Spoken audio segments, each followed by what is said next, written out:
And welcome back to Brant Life. All right, well, we have gone from the federal government to our local municipal government. We have our mayor, Kevin Davis. He's here. He's spry, fresh off of a knee replacement. So we got brand new knee, brand new year. Look out, world. Here we come.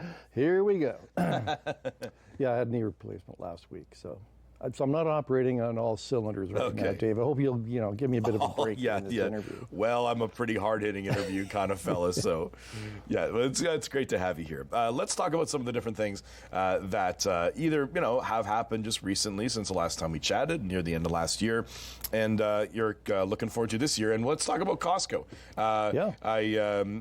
It was like when they opened up that people were in line for like Van Halen tickets or something like that. Like it was a mob of people waiting outside Costco. It's like what you used to see on Boxing Day at the Future Shop. Yeah, except you get except times 10. Discount toilet paper and fresh donuts. So it's a funny story. So they asked me to be there for the ribbon cutting. They asked me to be there at about it was around 5:45. Okay. And when I got there, I was thinking, okay, I'll just, scoot up to the front of the store and we'll do the ribbon cutting. When I got there was 400 to 500 people lined up to get in the store. Everyone had a shopping cart. I don't know where they got the shopping carts from. It was a bring your own they were outside in the parking lot. And it made it really hard to get in there where the ribbon cutting was. And it was funny. I had one lady say to me, "You're cutting the line." And I said, "Well, but I have to get in here to, to cut the ribbon so the store can open." And then she let me through. That was nice of her. But it was a high energy. You could have broken out the big novelty scissors and just chopped your way through. But a real high energy event. Everybody very excited about it, and very satisfying because it was a decades long effort, beginning with former Mayor Chris Friel, and continuing through over the last 10 years, and lots of twists and turns on the path to get us to Costco, but a real team effort on the part of the city, the business community, the Chamber of Commerce, city staff, the MPP working with the Ministry of Transportation to work out the issues involving the 403, and it was very satisfying to see it all come together in the store opening. You and I were talking off camera just about how the planning logistic experts in social media sometimes just go, "Why don't you just put a Costco? Get a Costco here. Get yourself a new hospital. This, that."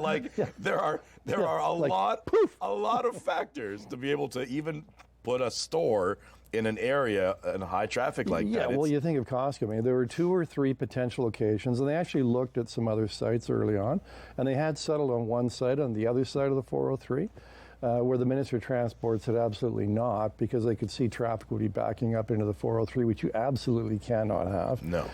So the site that they ended up on, they came to that focus about 4 or 5 years ago. We at City Hall really encouraged them to look at that site. It's a great site. It's a great site, and has great access to 403, at the same time not jeopardizing the safety of traffic on the 403.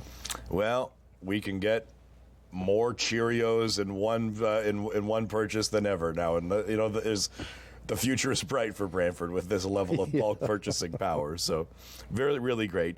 Let's chat a little bit about... And I was the first person to shop. You were? Yeah, well, because I got up to cut the ribbon, then I got to the front of the line. Then you quickly got in there. Yeah, that's right. My wife wasn't going to let me leave without doing some shopping. Yeah, that sounds about right, yeah. Recently, we have had an approval of a new transit plan. Yeah. And if I'm not mistaken, the former bus, or our current bus station was built in the 80s, if I'm not mistaken. Yeah, it was built in the 80s. I was actually on council when that was approved. And that was the last time we did a major rework of our transit system with the construction of that transit terminal. And so it's been a transit system revolving around that hub, every transit route going through that hub. And that worked great for a city the size of Brantford in the 1980s, but we've outgrown that system. Yeah, definitely. We need a different kind of system, and we're going to get it.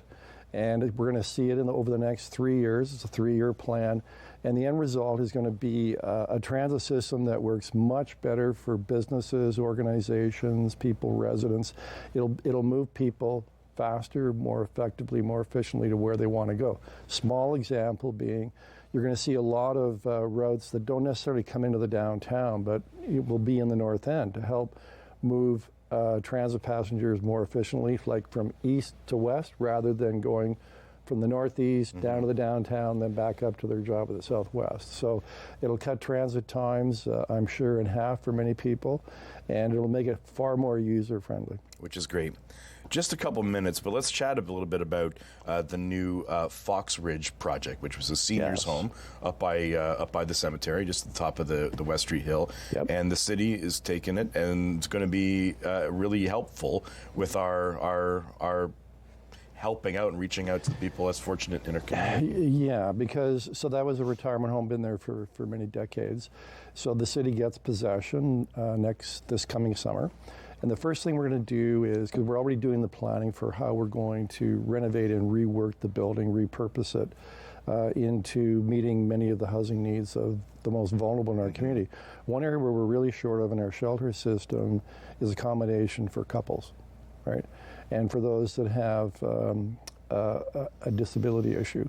And so that'll likely be the first of what we do with that building, providing accommodation for those that are couples and have other needs that really aren't met through our current shelter system. Then beyond that, I think I'm hoping to see more supportive housing for those that need help in transitioning from a life on the street to a more normal, predictable life based on schedules and addressing whatever their issues might be. So it's very exciting. It's kind of like the transit rework in the sense that I think if we're talking 3-4 years from now, we're going to see a housing system that much better meets the needs of those who are most vulnerable in our community. Which is great. And my wife works in this sector with SOAR, and we have some wonderful folks, but this is going to be very, very helpful. Okay, we got like 30 seconds. 30 seconds. Are the Bulldogs going to do well in the playoffs? They're going to do very well in the playoffs. I don't know how far they're going to go in the playoffs. Yeah. But it's been guaranteed. The new owners have guaranteed me that they will be in the playoffs. Oh, okay, good. Well, that's nice. And I believe them. Yeah. Because I want to believe them. Yeah, that's right. All right, Mayor Davis, thanks so much for being here. Really appreciate your time, and thanks for all you do for the community. Thanks very much, Dave, and thanks for everything you do for the community. Look at that. Yeah. We'll be back not long from now. There'll be a few commercials, but don't worry. We'll be right back on Brant Life right after this.